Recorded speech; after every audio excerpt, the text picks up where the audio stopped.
தென்மேற்கு வங்கக்கடல் பகுதியில் நிலை கொண்டிருக்கும் ஆழ்ந்த காற்றழுத்த தாழ்வு மண்டலம் அடுத்து ஒரு சில மணி நேரங்களில் புயலாக வலுப்பெறக்கூடும்.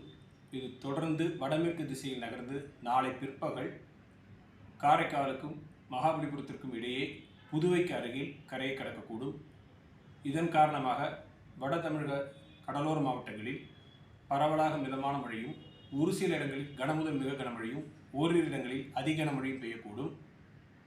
இந்த புயல் கரையை கடக்கின்ற பொழுது பலத்த காற்றானது மணிக்கு 70 முதல் 80 கிலோமீட்டர் வேகத்தில், அவ்வப்பொழுது 90 கிலோமீட்டர் வேகத்தில் வீசக்கூடும். மீனவர்கள் கடலுக்கு செல்ல வேண்டாம் என்று அறிவுறுத்தப்படுகிறார்கள்.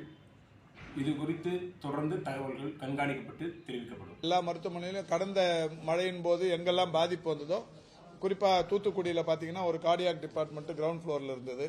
மழை வந்தோடனே தண்ணி நிரம்பிச்சு. இப்போ அதெல்லாம் மாற்றியாச்சு. அன்னூர் ஆஸ்பத்திரியில் அது மாதிரி ஒரு தாலுக்கா ஹாஸ்பிட்டலில் ஒரு பிரச்சனை இருந்தது. எங்கெல்லாம் அந்த மாதிரி மழை வந்தால் தண்ணி வந்தால் மருத்துவமனையின் அந்த உள்கட்டமைப்பு பாதிக்கப்படுமோ அதெல்லாம் மாற்றி அதெல்லாம் பண்ணியாச்சு. இந்த ஒரு வருஷமாக அதெல்லாம் கம்ப்ளீட்டாக மாற்றிருக்கு. மழைக்கும் மருத்துவமனைக்கும் பாதிப்புங்கிறது சுத்தமாக இருக்காது. அது எல்லா இடத்துல அதை சீர் பண்ணி வச்சிருக்கு. இப்போ இந்த வடகிழக்கு பருவமழையை பொறுத்த வரைக்கும் 14ஆம் தேதி நம்ம மெடிக்கல் கேம்ப் ஆரம்பித்தோம். 14ஆம் தேதி சொன்னோம் 1000 கேம்ப் நடத்துவோன்ட்டு. நவம்பர் 15 1000 கேம்ப் நடத்துறோம்.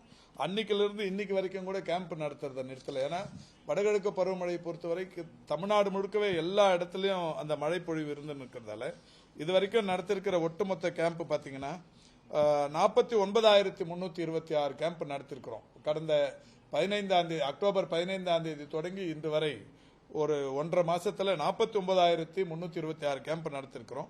இதுல பயன்பட்டவங்களோட எண்ணிக்கை 26,80,086.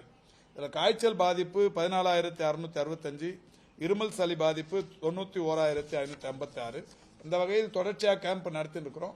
இப்பவும் கூட இந்த டெல்டா பகுதிகளில் மழை வருதுனாக்கா உடனே இமிடியேட்டாவே மழை ஒரு பக்கம் இருந்தாலும் கேம்ப் நடத்துறது, அவங்கள இந்த பாதிக்கப்பட்டவங்களை எடுத்துட்டு போயிட்டு சென்டர்ல எடுத்துட்டு போய் தங்க வைப்பாங்கல்ல, அந்த இடத்துல எல்லாம் கேம்ப் நடத்துறது ரெகுலரா ஃபாலோ பண்ணிட்டு இருக்கிறோம். எல்லா டிடிஓடவும் டிபிஹெச் தொடர்பில் இருக்கிறாரு. நாங்களும் பேசிட்டு இருக்கிறோம். தண்ணியில கடந்துக்கிட்டு நாங்க எல்லாம் தத்தரிச்சுக்கிட்டு கிடக்குறோம். பிள்ளைங்க குட்டி மாச்சுக்கிட்டு சமைச்சு திங்கிறீங்க சார். 2-3 நாளா சமைச்சு போறானுவல்ல, எங்களுக்கு ஒரு வேளை சாப்பாடு கொடுத்துக்கிறானுவலா? நாங்க அந்த புள்ள குட்டியெல்லாம் வச்சுக்கிட்டு சமைக்கிறதுக்கு இடம் இருக்கான்னு பாருங்க. உள்ள வந்து பாருங்க.